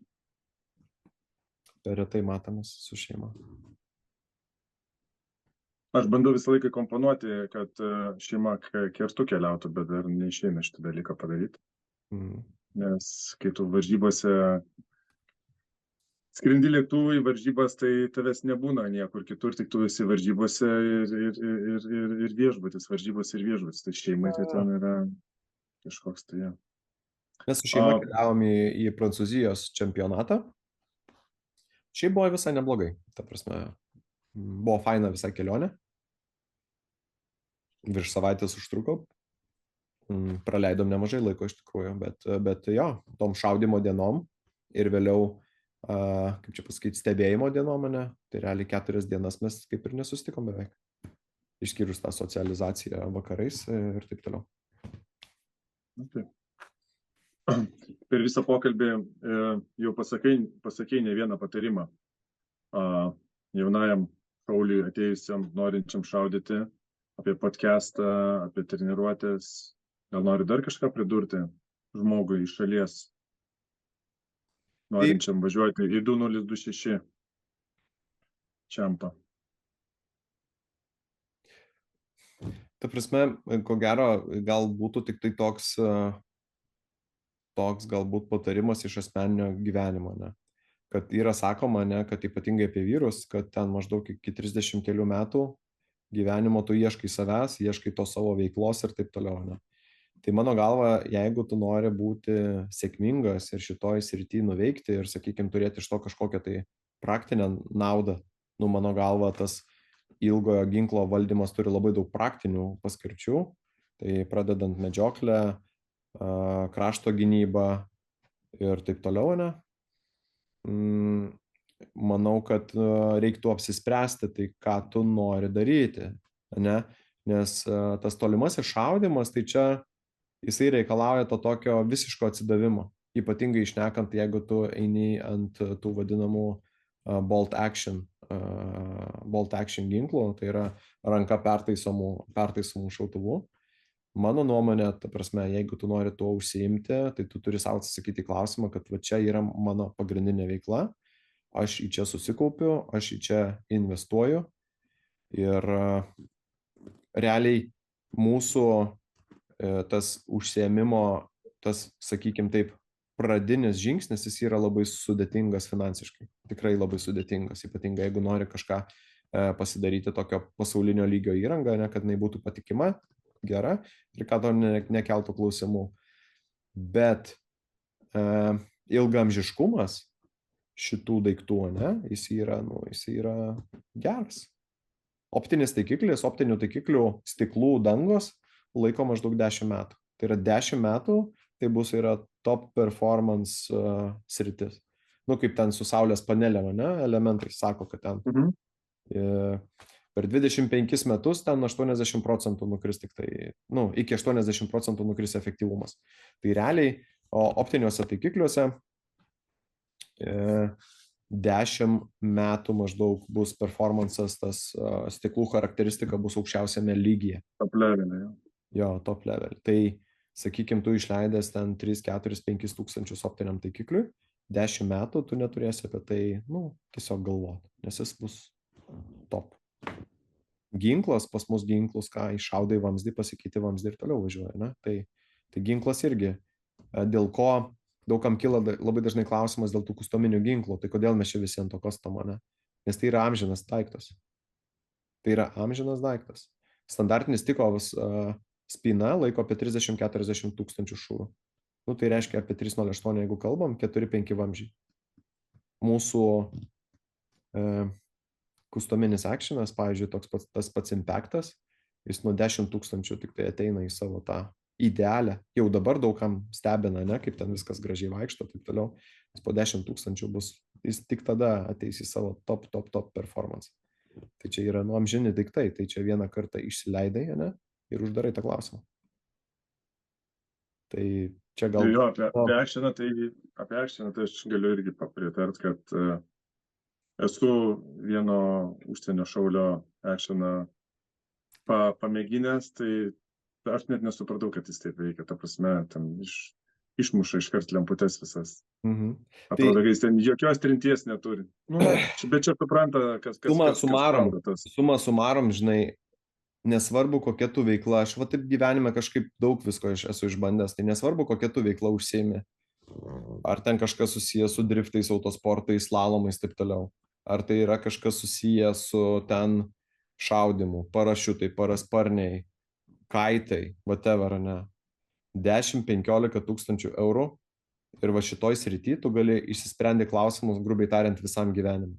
Bet prieš tą padarant, labai svarbu yra pasisakyti savo, tai ar čia mano ar ne mano. Ir jeigu čia yra mano, uždarai tą klausimą ir savo gyvenimą be rūpesčių. Nes aš pats jau dabar esu turiu ar 4 ar 5 šautuvą. Ir, nu, aš būčiau tikrai sutaupęs pinigų, jeigu aš būčiau iš karto pradėjęs nuo to. Tiesiog. Ir tie visi keitimai, jie, nu, kainuoja tiesiog pinigų, laiko. Svarbiausia tas, ko gero, laikas esmė visame šitame. Tai yra, kad bėgant laikui ir nekylant tavo rezultatui, kas gaunasi, kad tu tiesiog, nu, ištaškai daug pinigų šaudmenims, neefektyviai, neproduktyviai, nieko nepasieki, dingsta motyvacija ir uždarai tą klausimą. Iš kitos pusės, galbūt ne pusė, bet bent trečdalis mano klientų yra tokie, kur išleidžia labai daug pinigų ginklui ir tą ginklą padeda į seifą. Tai prieš darant tą sprendimą reikia iš tikrųjų apsispręsti, sugalvoti ir atsakyti savo į klausimą, ar čia yra mano ar ne mano. Jeigu mano, eikit all in, pirkite gerą įrangą. Siūlau žiūrėti ne į tuos, kurie daug kalba, nedaug kur reklamuoja, o į tuos žiūrėti, kuriems sekasi ir kurie laimi varžybose. Ir tų klausyti patarimų, ką reikia įsigyti. Nes čia labai svarbu. Ir siūlau tą daryti ne tik tai mūsų srity, bet absoliučiai visose sporto šakose. Nes yra žmonių, kur labai daug kažką daro, labai daug apie tai kalba, vaizduoja ekspertus, bet kažkodėl jie varžybo nesiseka, ne? Nu, tai vadinasi, kažkas yra blogai. Jie ir instruktoriai gal geri, jie patarimus gerai daro. Be komentarų. Tas pats, ko gero. Nesiplėsiu šitoje vietoje, nes tai norėjau pasakyti apie jo, bet nesvarbu. Kažkas, ko gero, yra iš dalies ir susijęs su tais visais mokymais, ne? Tai tu gali bandyti vaizduoti protingiausią, labai daug visko skaityti, domėtis, taip toliau, ir bandyti pats išmokti visas šitas klaidas, o gali nuvažiuoti pas geriausią instruktorių ar instruktorių komandą ar į geriausius kursus pasaulyje ir šitą klausimą uždaryti. Taip kainuos, taip, ta prasme, ne visi gali vienareikšmiškai, bet čia yra laiko klausimas, ne? Tai tu gali nepasiryžti šitam žingsniui, 3-4 metus praleisti, ta prasme, žinai, vėjais, arba gali pasiryžti šitam žingsniui, gauti žinias, sustaupyti, vieną kartą investuoti ir tada turėti gerą patirtį. Tai čia ko gero visose veiklose. Tai aš ieškočiau tų žinių pas sėkmingus žmonės, sporte, veikloje ar panašiai, ir nebūtinai Lietuvoje. Visgi vis dar manau, kad geriausi instruktoriai yra Jungtinėse Amerikos valstijose. Dėl to ir pats pasiūliau visai mūsų komandai, atsiradus galimybei nuvažiuoti, kadangi jau būsim anam gale Atlanto, jau dabar visa Lietuvos rinktinė prieš čempionatą važiuoja į JTAC kursą. Tai yra geriausių PRS šaulių pasaulyje kursas 2 dienų. Tai reiškia ne Lietuvoje geriausias, ne Europoje geriausias, o pasaulyje geriausias, bet būtent tam, kad iš tų pradinio šaltinio gauti visą reikiamą ir naujausią informaciją. Ir mūsų tam vystymusi, aš manau, kad čia bus vienas iš kertinių dalykų. Kaip Saulius minėjo savo interviu, ne? Laukia naujos instaliacijos per treningą. Taip, bet čia yra, ta prasme, tikrai, aš turėjęs tų tokių patirčių pas tikrai gerus instruktorius, tau tiesiog, tas čakros vadinamos atsidaro. Tu visai kitaip pradedi žiūrėti viską ir čia manau, kad čia esmė. Aišku, su sąlyga, kad pas tavai yra tas kablys nugaroj. Turi būti motyvacija tęsti šitą veiklą, kitaip ir treniruotės nepadės, ir instruktoriai gali nepadėti, jeigu tu pats to nenorėsi. Neturi būti prievartinis. Ir taip pat yra ir pridėtinių visų verčių visas šitas reikalas, tai yra, kad mes grįšim į Lietuvą su visai kitokia patirtim, su kitokia varžybinė patirtim, mokymo patirtim ir taip toliau, ir galbūt galėsime ir surasime tų tokių, kaip čia pasakyti, formatų, kaip tomis dalimis pasidalinti tom žiniom, ne? Tai aš prie to pridėsiu, kad Mindaugas, Štaras ir Vyga, jie dar organizuoja į tas stovyklas, tai tiem naujokam tos treniruotės, jos būna, aišku, kartą per metus kol kas, nežinau, kokie jūsų planai, bet tiem naujokam atvažiuoti į tokią stovyklą, tai yra tikrai čekas būtų didelis. Čia aš dabar vėl grįžtu prie to tokio nelietuviško bruožo, šiek tiek apie save papasakoti, ne? Tai ta prasme pasigirti. Tai jeigu žiūrint aplink visą užsienį, ne, visas su mumis besiliečiančias šalis, įskaitant Lenkiją, tai vienareikšmiškai mes lietuviai yra stipresni už lietuvius, latvius, estus, už Lenkus, latvius, estus, apie rusus nėra ką pasakyti, ko gero dabar. Tai Suomiai, kaip su suomiais, nelabai daug su šiuo metu esam stipresni. Švedai, norvegai, danai priekyje, ne? Vokiečiai, manau, kad Vokietijoje yra du labai geri šauliai, kurie paskutinius 2 metus daugiau praleidžia laiko Amerikoje, o ne Europoje. Tai vienareikšmiškai jų ten lygis bus labai aukštas. Gal net ir komandinė įskaita dėl to, ta prasme, jie gali, sakykime, teoriškai galėtų mūsų pabandyti aplenkti. Bet už artimą užsienį mes esam stipresni. Ir mūsų tas sporto populiarinimas, jisai susijęs ne tik tai užsidarius Lietuvoje, ne? Nes Lietuva yra labai maža rinka. Ta prasme, tų šaulių čia Lietuvoje mes visi vieni kitus pažįstam. Ta prasme, tai iš to nei tu čia pavystysi kažkokį tai sportinę veiklą, nei įmanoma verslą bet kokį padaryti, nei paslaugų sferoje, nei įrangos pardavimo sferoje ir taip toliau. Tai vien norint tą gerinti ginklo kultūros valdymą, didinti šaudančių žmonių skaičių, mes turime organizuoti kažkokius renginius, kad žmonėms būtų įdomu prie to prisijungti ir vykdyti tą veiklą. Tai mūsų, prie ko aš vedu, kad mūsų komandos, Baltic Sniper komandos, visų pirma indėlis organizuojant 22 kalibro čempionatą ir organizuojant tuos treniruočių stovyklas realiai už visiškai, ta prasme, nesuvokiamai mažus pinigus, netgi realiai, tiesiog nemokamai galima sakyti, tai jis yra su to ir susijęs, kad, tu investuoji į savo veiklą, į savo laiką, iš šeimos atimi viską, darai žinias, ten tos stovyklos organizuoti, tai nėra taip, kad ten savaitgalį užsibukini šaudyklą, prisikvieti ten 30 žmonių ir jiem ten kažką pasakoja, žinai, rodai. Ten, labai daug pasiruošimo tas reikalaujantis dalykas yra. Taip pat mes visi esam šauliai ir tas taikliųjų šaulių taurės organizavimas, ne? Tai čia visai neseniai irgi mes turėjom tokią diskusiją, žinai, kad šitų varžybų suorganizavimas, jisai be proto daug atėmė laiko iš visų. Ir per šitos 2 metus neįsivaizduojamas kiekis valandų yra praleistas diskutuojant, planuojant, dėliojant ir taip toliau. Ir visą šitą veiklą mes irgi darėm neatlygintinai, absoliučiai be jokių, ta prasme, pinigų, kas liečia organizacinį komitetą. Tai ten tėvynė padėkos, ten gavom padėkas, kažkokius tai ten apdovanojimus 3 laipsnio Šaulių sąjungos, taip toliau, už indėlį, taip toliau, viskas labai faina, mes esam patriotai ir taip toliau, bet ką aš noriu pasakyti, visą šitą mes darom dėl to, kad atsirastų daugiau taikliai šaudančių žmonių Lietuvoje. Ir tu turi sudaryti tas aplinką, kad kurie galėtų save realizuoti. Tai susiję ir su šaudyklomis ir taip toliau.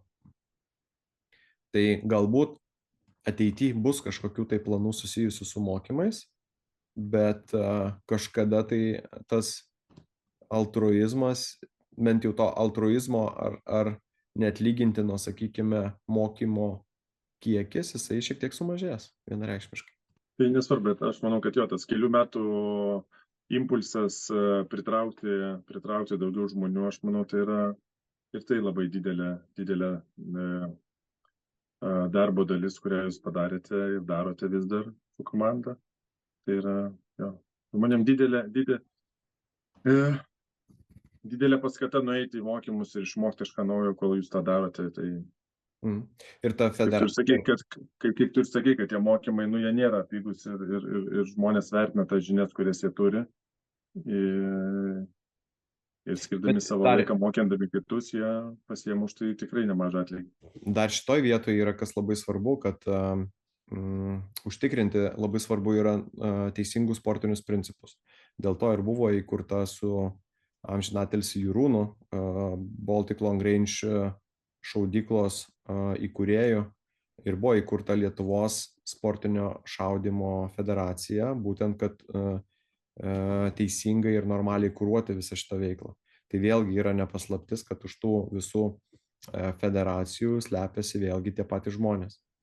Ir aš manau, kad kas mums pavyko, netgi žiūrint iš Lietuvos šitos precizinio šaudymo rinktinės perspektyvos, tai kad bene, aš bijau suklysti, nes labai daug šaudymo sportų įvairių yra Lietuvoje, įskaitant medžioklės, stiprų sportingo, lėkštelės ir taip toliau. Ten yra tas sritis, kur aš tikrai labai mažai suprantu. Bet bent jau žiūrint iš tos praktinio šaudymo sporto perspektyvos, tie žmonės, kurie šiek tiek galbūt su kažkokiais taktiniais elementais susiję, tai mes bene pirmieji, kurie sugebėjo ir tam tikrą platesnę sklaidą užtikrinti, ta prasme, šitos veiklos.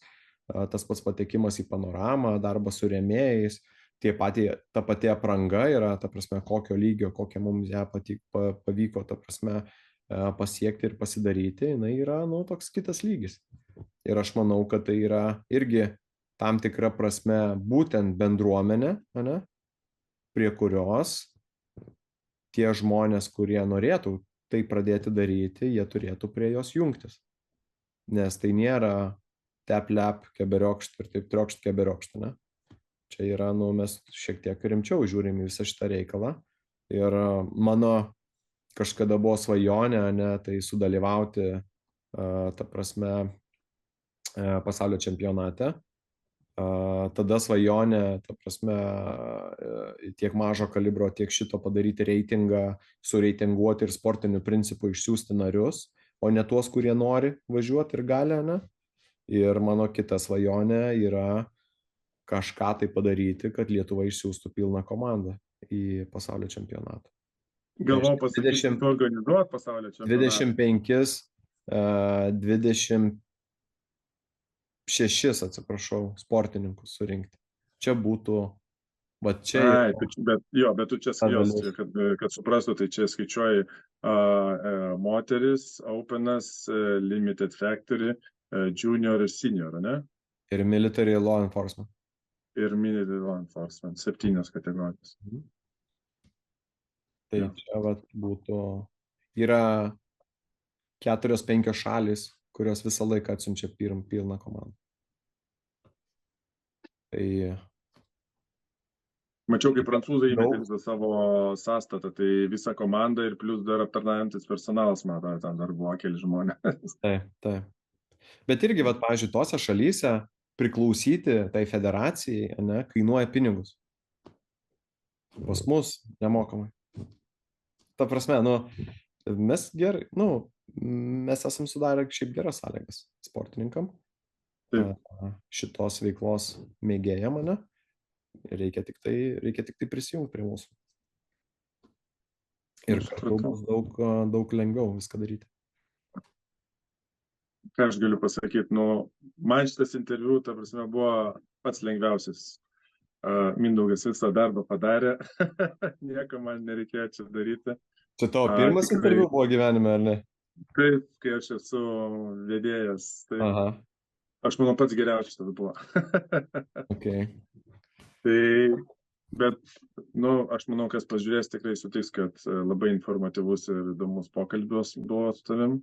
Ačiū tau už tavo laiką, ačiū už tavo indėlį į bendruomenę ir asmeninis, aišku, dėkui už mano kaip šaulio vystymą. Noriu dar vieną dalyką pasakyti, kad... Gerai, sakyk. Aš esu priėmęs sprendimą, kad kažkada artimiausiu metu sumažinsiu savo dalyvavimą įvairiais, kaip čia pasakyti, įvairiais aspektais šitoje veikloje. Tai turiu omeny varžybų organizavimą, atstovavimą federacijos, atstovavimą tarptautiniai federacijoje, kaip valdybos narys ir taip toliau. Nes mano galva vienas iš dalykų, kuris skatina inovaciją, skatina visą šitą, kaip sakyti, vystymąsi, tai yra kaita žmonių, kurie už tai yra atsakingi. Ir tie, kas klausot šitą video ir turite ambicijų kažką nuveikti šitoj srity, ar tai Lietuvos sportiniai federacijoje, ar tarptautiniai federacijoje, ar varžybų organizavime, tame tarpe taiklio šaulio taurėje, labai ten gaunam daug įvairių feedbackų, ir gerų, ir nelabai gerų, tai jūs tikrai visos durys visur yra atviros. Jūs tik tai turėkite to žingeidumo ir noro parodyti, kaip reikia padaryti, ne, nu, tipo, ateikit ir vat padarykit. Tai žinokit, jums ne tik durys yra atviros, bet ir dar ir pagalbos gausit. Jūs tik tai ateikit ir pabandykit, ta prasme, prie viso šito prisidėti reikalų. Šiuo metu, kas liečia tolimą iššaudymą, tai tikrai yra daug atvirų vakancijų tokio tipo žmonėm, kokie mes esame, ne? Tai varžybų organizatorių reikia, tiek mažo kalibro, tiek centrinio skelimo, reikia, kas norėtų dirbti federacijoje, reikia socialinių tinklų ekspertų, ne? Jeigu patinka browsint Facebook'e, bet neturi šautuvo, o nori pradėti šaudyti, prisijung. Ir kaip aš kažkada autosportą fotografavau ir po to įsėdau į automobilį, nors ten biudžetai kosminiai ir nesuvokiame, ne? Tai jeigu turite bet kokių ambicijų šitame visame reikale virti, nebūtinai šaudant, ne? Nes tu gali gauti irgi, aš manau drąsiai šiemet galėjo kažkas išvažiuoti kartu su mumis, pavyzdžiui, fotografas ar video blogeris ar whatever, su mūsų komanda ir jam būtų padengti kaštai. Jeigu būtų tokia idėja ir jeigu būtų toks žmogus, esu tikras, kad būtume suradę finansavimą. Tai ta prasme, ką aš noriu pasakyti, jeigu tu neturi galimybių šaudyti, bet nori būti arti viso šito reikalo ir vėliau per buvimą čia, sakykim, turėti galimybę šaudyti, ne? Tai tau tiesiog reikia ateiti ir įmerkti savo kojas ir rankas į šitą mūsų bliūdą. Ir tikrai yra čia, kur yra erdvių, kur galima pasirodyti. Nes aš labai blogai jaučiuosi, šiuo metu labai irgi čia tokia nuodėmių, ne, išpažintis. Tai aš labai blogai jaučiuosi būdamas varžybų organizatorium, būdamas ten pagrindinių varžybų rėmėjų ir būdamas nugalėtojų. Tai nėra man blogesnio jausmo negu šitas. Tai norėčiau atvažiuoti išsimiegojęs į varžybas, nugalėti, susirinkti prizus, trenkti durelėm ir išvažiuoti namo, atšvęsti su šeima. O ne matyti šeimos 2 mėnesius iki varžybų, tada derinti su rėmėjais prizinį fondą, būti atsakingu dar, kad visi gražiai marketingai atrodytų, nes po to visi skundžiasi rėmėjai, ne tik, žinokit, žiūrovai skundžiasi, ne tik dalyviai skundžiasi, kad negavo prizo, bet ir rėmėjai po to atsiprašant duoda gerai pizdako už tai, kad ten jų kažkokia vėliava nesimatė, kur reklama internete, kodėl per žinias neparodė varžybų ir taip toliau. Tai čia labai daug yra sluoksnių viso šitoj veikloj. Tai tai aš norėčiau ateityje pasiekti tokį lygį, kad, pavyzdžiui, jeigu aš esu rėmėjas varžybų, ne, tai aš atvažiuoju jas kaip rėmėjų. Pabūt palapiniai, pabendrauti su žmonėm, kaip tau patinka mano produktai, kas gerai, kas blogai, ne, patapšnot visiems, paplot, nusifotografuoti su nugalėtojais ir išvažiuoti. Jeigu aš esu dalyvis, tai aš atvažiuoju kaip sportininkas, ne, išsimiegojęs, atšaudau, susirenku prizus, pasidarau gražias nuotraukas, sėdu į mašiną ir namo. Jeigu aš esu varžybų organizatorius, tada taip. Tada vėl kitas reikalas, ne, ta prasme. Bet čia, matai, čia yra idealus planas, kad tai būtų, bet kol kas bendruomenė dar per mažai yra, kad tai būtų. Kol kas. Tai man to aiškinti nereikia, aš ta prasme tą suprantu, bet aš ką noriu pasakyti, kad kartais drastiški sprendimai, jie ir yra tobulėjimo variklis. Tai jeigu aš tiesiog drastiškai pasitrauksiu iš kažkurių iš tų veiklų, tai aš manau, kad jinai tuščia ilgai nebus. Bet taip pat ir siunčiu žinutę dabar į eterį. Šiaip iš tikrųjų su nieko esu apie tai nešnekėjęs. Tai siunčiu žinutę į eterį, kad kažkurių iš tų dalykų gali, ta prasme, jie gali pasikeisti. Supratau. Tai va, gerbėmieji. Bet čia yra gera žinia viso šitą reikalą.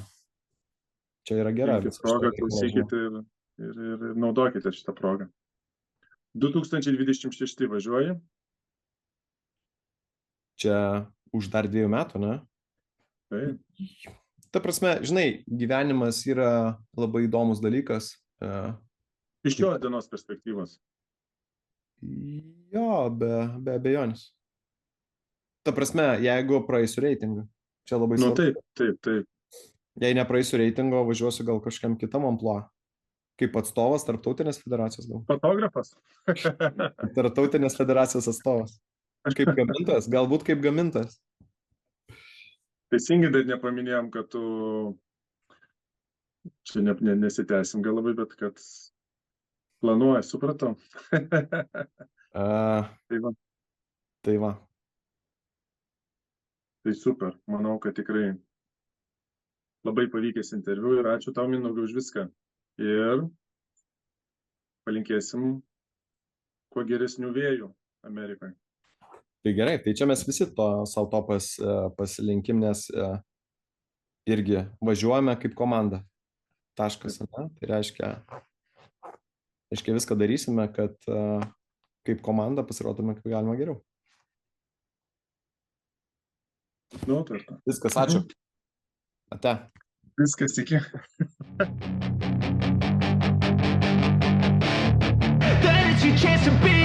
Hey kid, don't ever let them get inside your head. They'll tell you what to do in life instead of everything you know that you could get. Don't let them guide your life towards regret. I'll fight for what I love with every breath. My past is filled